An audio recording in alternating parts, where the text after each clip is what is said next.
Monday afternoon to you guys, and welcome to a brand new live episode of Dodgers Territory. Clint Pasillas is back from the wilderness. He and I are going to take you through the next 30 minutes. My name is Alanna Rizzo. Thanks for being here, you guys. Please make sure that you like us, rate us 5 stars, like our show, and buy our stuff. The Dodgers Territory shop is open. It is active. We would love for you to support our gear, support the show in style. DodgersTerritoryShop.com or click the store button on YouTube.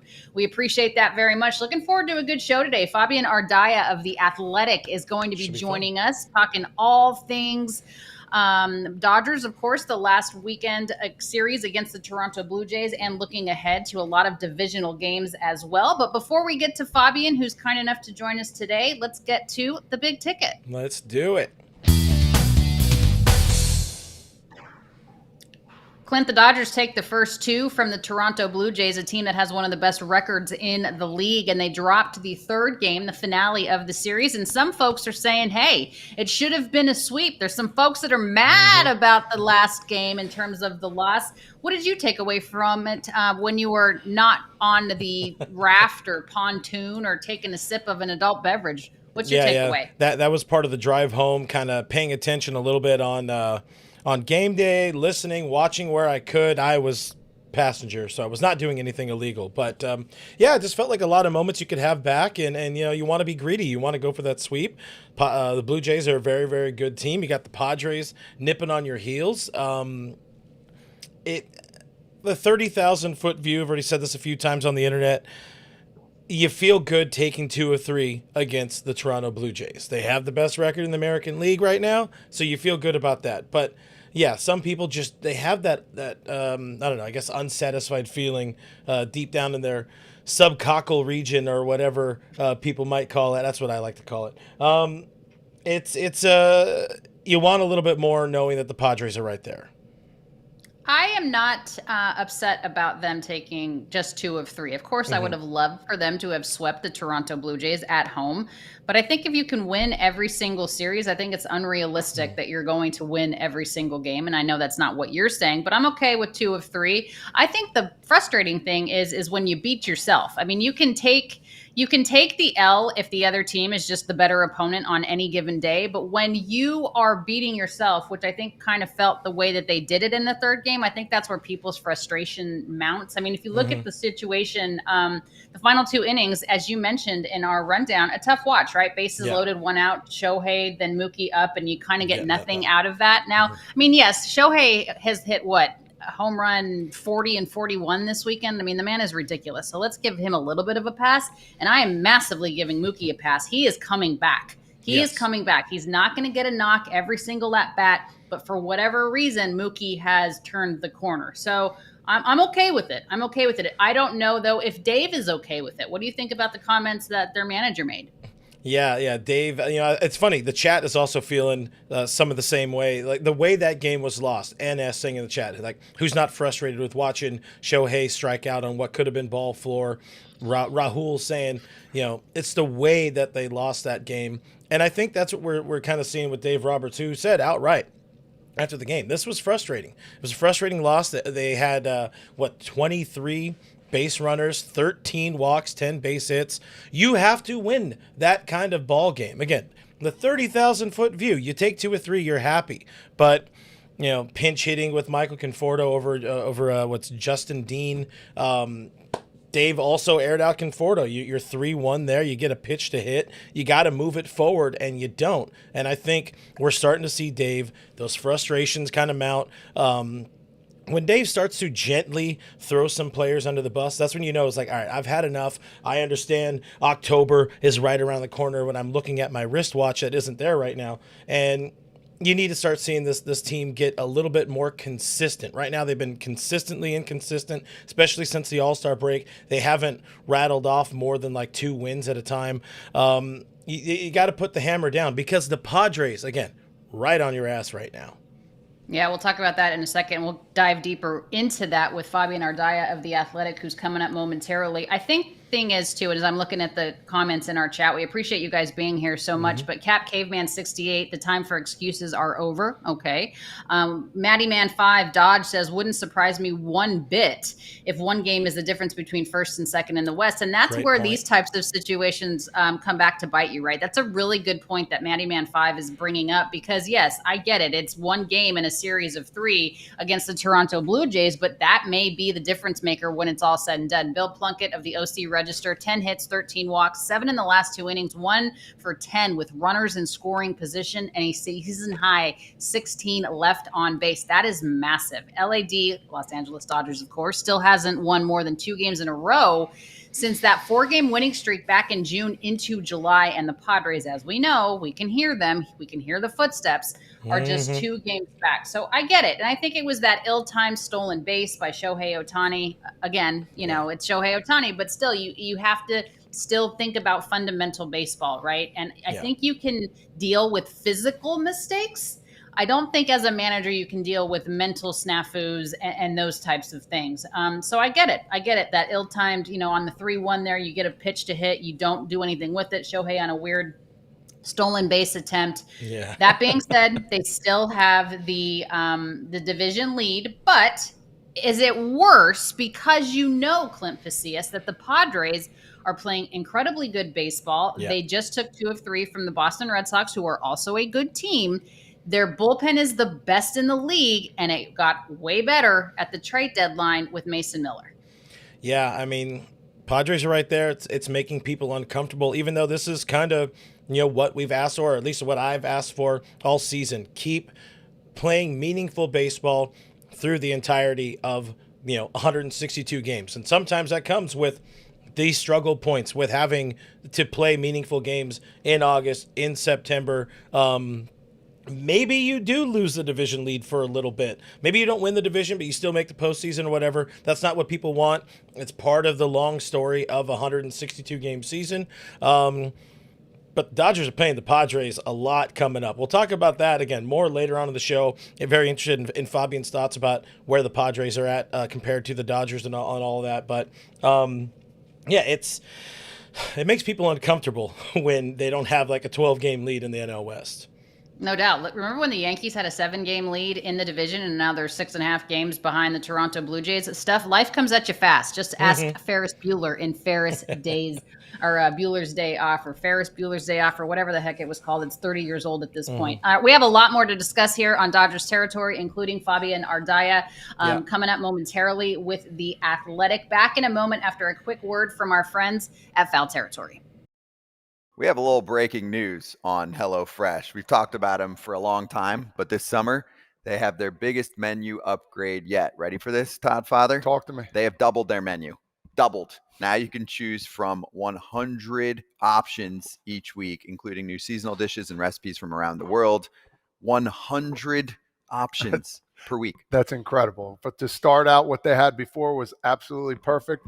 Now to add even more for your go guys like me. I got baseball in the morning. I got baseball afternoon, all day, every day. I need something to get going. I need something to eat, and it's absolutely delicious, Scott. That's right, Todd Father. The best way to cook just got better. Go to HelloFresh.com/FT10FM right now to get 10 free meals plus a free item for life. 1 per box with active subscription. Free meals applied as discount on a first box. New subscribers only. Varies by plan. That is HelloFresh.com/FT10FM to get 10 free meals plus a free item for life. We are back. Fabian joining us shortly, but Alanna, there were some positives from the weekend outside of taking 2 of 3. Mookie suddenly back to life. The guy we've been worried about him. We've been talking about him all season. What's going on with Mookie? Is it playing shortstop? We had a great conversation with Adrian Gonzalez a week ago. 9 for his last 22. It's over the last 5 games. OPS over almost 1,100, but it's over 1,000. And, he had the conversation with reporters this week. He kind of put this season to bed. He's not worried about trying to fix the numbers on the scoreboard that you see every time he comes at bat. He's just trying to help his team win ball games. And the first thing I thought of when I saw that and I heard that is like, see, kids, it pays off to give up on yourself. First of all, let me put that out there in the universe that is not what Mookie Betts is saying. Marcus Lynn Betts did not tell the children of the world that they should give up on themselves. I do believe that Mookie Betts thinks that the children are our future. No, I think he's just there. What else could he have done? I mean, he has tried every single thing in the world to get that swing right, to get his timing at the plate, to get the mechanics down, to feel good offensively, to be able to be productive. He has done it all. Again, this is not from lack of effort. This is not from lack of trying, but this is this isn't the try hard league. This is the get stuff done league. And Mookie finally was like, you know what? Almost an exasperation, Clint. Almost like, listen, I have done every single thing I can possibly do. At this point, I have to try less. And maybe that is what has worked for Mookie Betts. He's like, you know what? I give up. I literally just give up. I'm going to go out there, pretend that I'm a kid playing the game that I love. See ball, hit ball, and it's working. I mean, again, you mentioned the OPS at almost 1,100. He looks like he's having fun again. And I know people want production every single time, but sometimes you just have to try less and have fun. Less is more, as Mark Wiener loves to say, of course. We've talked about this, of the many, many ifs to help this team in the second half. It's if the starting rotation gets better, if you get this guy back, if you get Mookie Betts back, all of a sudden the lineup is that much deeper, because it turns out when he's right, he's pretty good at baseball. I do want to talk starting pitching for a second, because Riz, starting pitching for the Los Angeles Dodgers has been also pretty good since getting a couple of key names back with Blake Snell, of course, Tyler Glasnow in there, and we look at the numbers here to start the month of August. They've been very good. This weekend was no exception for the Dodger starting rotation. You got Kershaw going out there, Blake Snell shoved, and then Tyler Glasnow was very, very solid. Yeah, you like to see him go a little bit deeper in the game, but 3 runs over 16 2/3 innings against the Toronto Blue Jays, who I think they assassinated the Rockies over the weekend, or whoever they played last. Dodgers rotation the Rockies very gave good. up like 64 runs or some craziness to the Toronto Blue Jays. I want to talk starting pitching with Fabian Ardaya. I want him to break down a couple of things, including a update, if you will, on Roki Sasaki. What I did want to talk about before we bring in Fabian is just how cool it was to see Clayton Kershaw and Max Scherzer go head to head. I didn't know what we were going to get. I didn't know if either one of them was going to make it out of the third. You just don't know anymore, right? It's not as much of a sure thing as it has been in the past for both of these, what I believe are future Hall of Famers. But it was so cool to see vintage Kersh and vintage Max Scherzer go out there and go toe to toe. And they both pitched really well in the game. And it was kind of a nice old school pitchers duel, even though they're not, they're not young anymore, if you will, in terms of baseball age and time under their belt and back of their baseball cards. But the mutual admiration and respect that those two have for one another. And you saw that they were both, exchanged jerseys. They each signed the other one's jersey. It was really cool to see. So awesome to see that. And who knows if this is the last time that these two guys ever face off. Maybe they see each other in the postseason. Maybe they see each other next year if they don't retire. But it was cool to see. All right. Fabian Ardaya does a tremendous job covering the Los Angeles Dodgers as the beat reporter for The Athletic. Kind enough on short notice to join us today. Fabian, great to see you. Thank you so much. Let's talk starting pitching as that conversation continues. Great to have Blake Snell back. He's looked good, complimented, of course, by Tyler Glasnow. Is it starting to be what we had hoped to see at the beginning of the season? I think it's exactly what they've been hoping to see. Obviously, we'll probably talk about Roki Sasaki later, but this is the rotation that they kind of envisioned when they kind of signed Blake Snell. You add him to Tyler Glasnow, who's looked as good as he has in a Dodger uniform, probably at least since the first half of last season.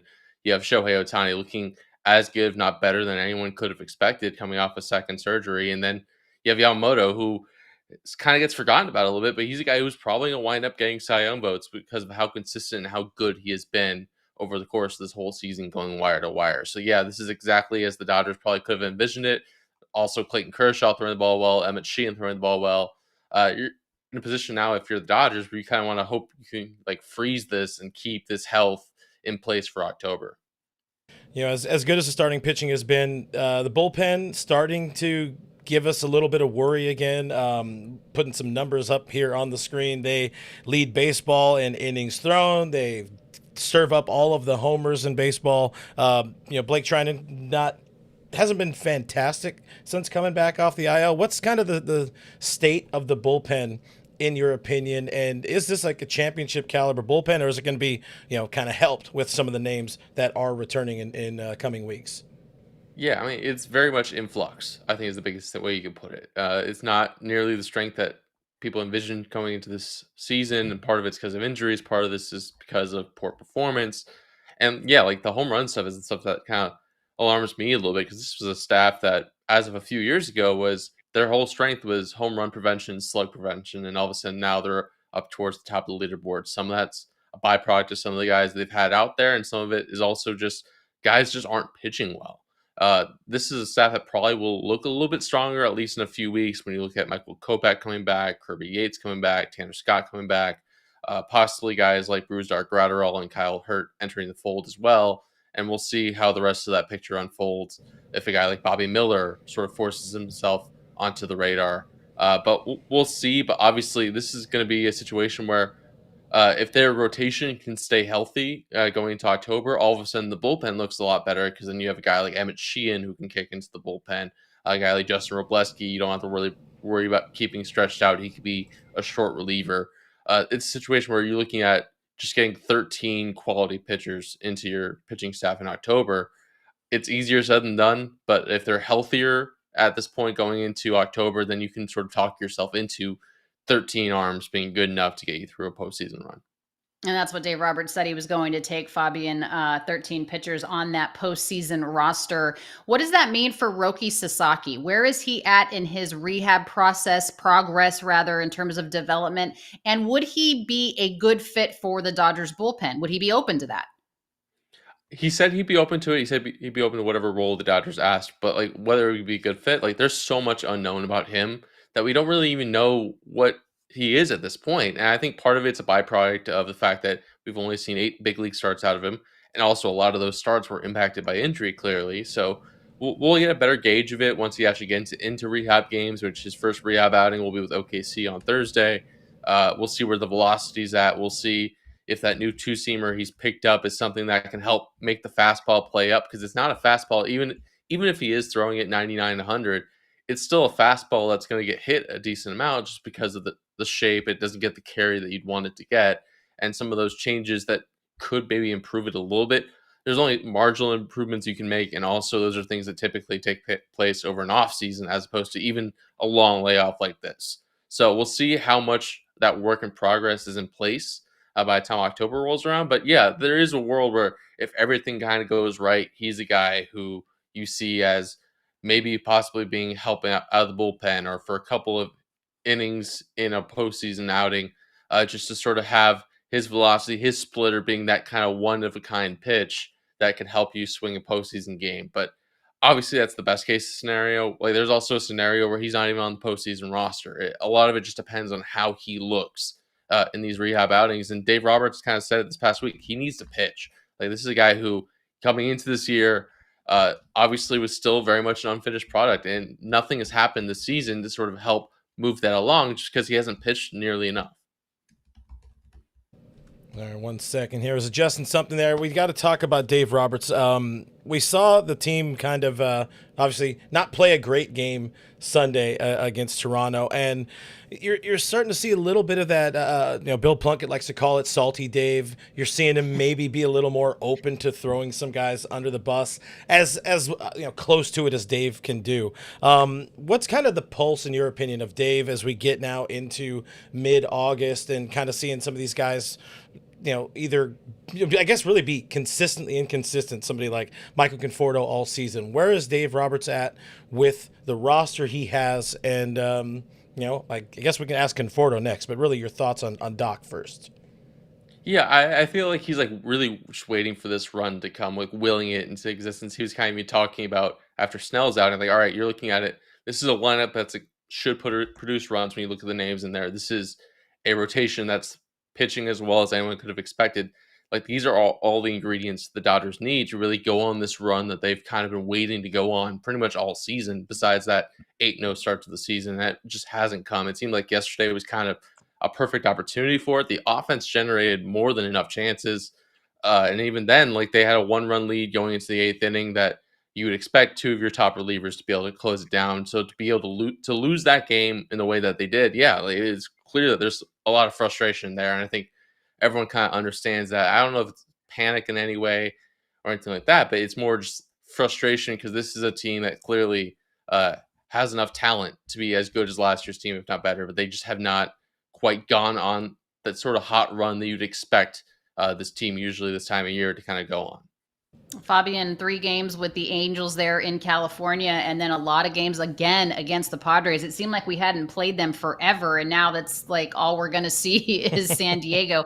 Is it fair to say that the Los Angeles Dodgers are not a team that San Diego fears? Tim Kirchin today on Fair Territory was talking about the fact that, listen, San Diego's not afraid of the Dodgers. Do you share that sentiment? I mean, they're only 2 games back.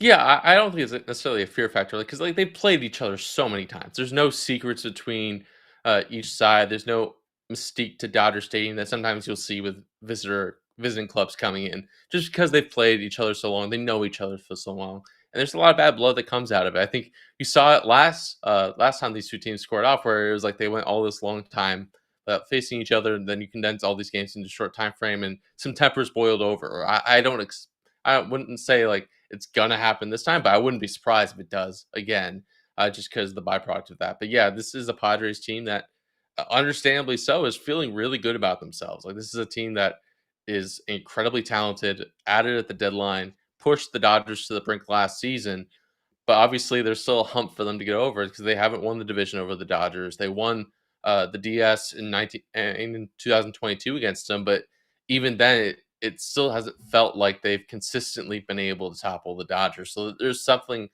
definitely to an edge being there for the Padres, but I also don't think it's necessarily like, oh, the Dodgers are inevitable in a way that you sometimes feel with other teams.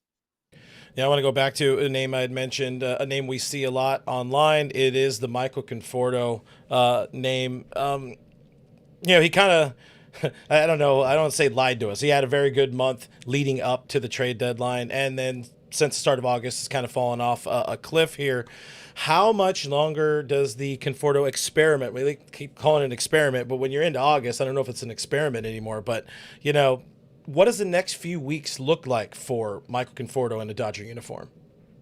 Yeah, I think if you sign a guy for 17 million in offseason, it's not an experiment either. Like, this was an investment to try to push this lineup over the top, and it hasn't paid off. Like, at this point, obviously, it was a really good July, which I think is part of why they sort of looked at Alex Call being the type of addition they made, as opposed to really feeling like they had to add a left-handed outfield bat at the deadline, which obviously there weren't a lot of those guys out there anyways. Especially, they did pursue upgrades with Stephen Kwan, but other than that, there weren't a lot of those guys out there. So yeah, I mean, I think Conforto, they've given him a lot of chance, a lot of runway. I mean, he's had a good day Saturday. Before Sunday, obviously we saw what happened in the 8th inning, but this is a guy that they've been waiting to turn around, and they're kind of hoping that he kind of has a situation like Mookie Betts kind of described a couple days ago, where like, all right, at the end of the day, like, his numbers for this season are not going to look pretty. If he's a guy who is swinging a hotter bat in August and September, going into October, you feel a little bit better just because of how much they have invested there. But obviously, there has to be a point where you have to see something consistently out of him. And July, obviously, we saw some of that, but a lot of that production was also in the early part of July. So we're still kind of waiting to see a sort of hot stretch for Conforto to kind of assures his place. But the Dodgers invested enough in him. They're looking at sort of a position where, like, up until the point where you kind of have to make decisions on postseason eligibility and whether or not you can go out of the organization and add someone who gets DFA'd or whatever before September 1, sort of like you saw the Astros do picking up Jason Hayward last year. Once you get past that point, like, your sort of internal options are that's it. So I think they're willing to sort of play this out and see how it looks. But yeah, obviously the results have not been very good. Yeah, not necessarily the production or the the quality of ABs and production that they were looking for with Michael Conforto. Somebody that is starting to put together better ABs, Fabian, is Mookie Betts. And I don't know if it's because he just kind of threw his hands up in the air and said, I've tried everything I can. I'm just going to go back to trying to be a kid and have fun with this game. But he looks better in his last 5-6 games. What have you noticed? You're there every day. You're talking to him. What have you seen? Yeah, I think he looks better. Obviously, it's still way too early to say like he's figured out he's going to go on a run especially with Mookie. You can sort of see like whenever he does get hot, it's really easy to see that he's red hot. He sort of puts these up in bunches. But yeah, I think there is something to basically saying like, hey, like my numbers aren't going to be what they usually are at the end of the season. Like at this point, it's a math problem. Like he's not going to be able to get up to those numbers.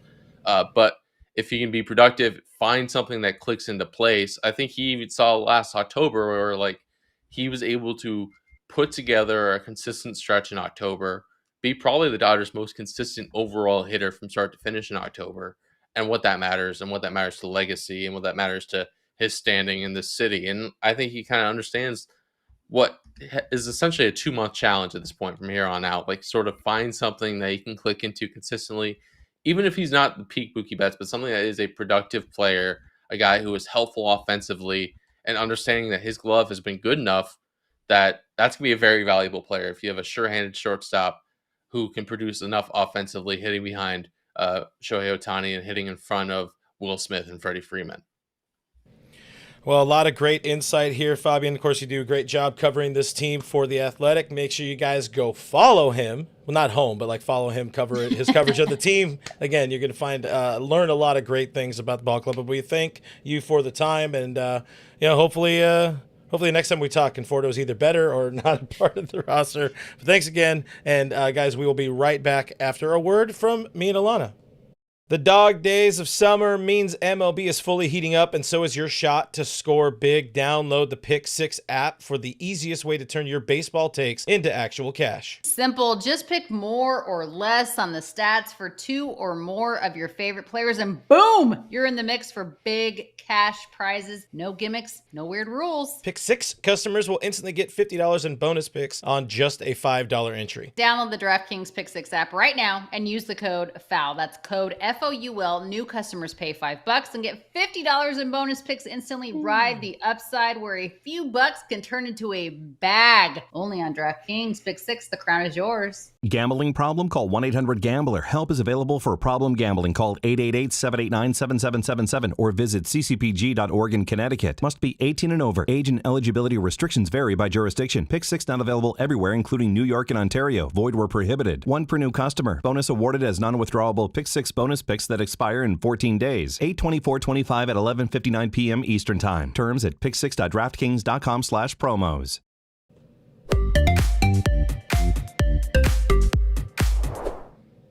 All right, guys, it is time for Last Licks as we continue here on Dodgers territory. Introducing you to Roxy. Roxy was a sweet senior gal that was going to be killed. In fact, unfortunately, her sister was in the same kennel as she was at the shelter, and they did kill her sister, but Roxy made it out alive. Unfortunately, she has some dental issues, and Guidry's Guardian Foundation is helping her with that. Her teeth are so worn down, there's some visible black holes there. You can see the nerves. So imagine the pain that she is in, but we're going to get her all fixed up. We could really use some help with donations, though. This is about a $2,000 procedure, but she deserves to be healthy and she deserves to be pain-free. If you can help us, we'd greatly appreciate it. Guidry'sGuardian.org, $1 helps. So any amount is very welcome. Appreciate it very much if you guys want to help Roxy. Okay, Clint, what is coming up on All Dodgers with Clint Pasillas? Today we will be post-gaming after the Dodgers ideally beat the Anaheim Angels down in Anaheim, because that is where they play. So tune in, check that out. Subscribe there if you wouldn't mind. Hit that bell and you'll know right when we're live. But myself and Jeff Snyder, we will be live. All right, sounds good.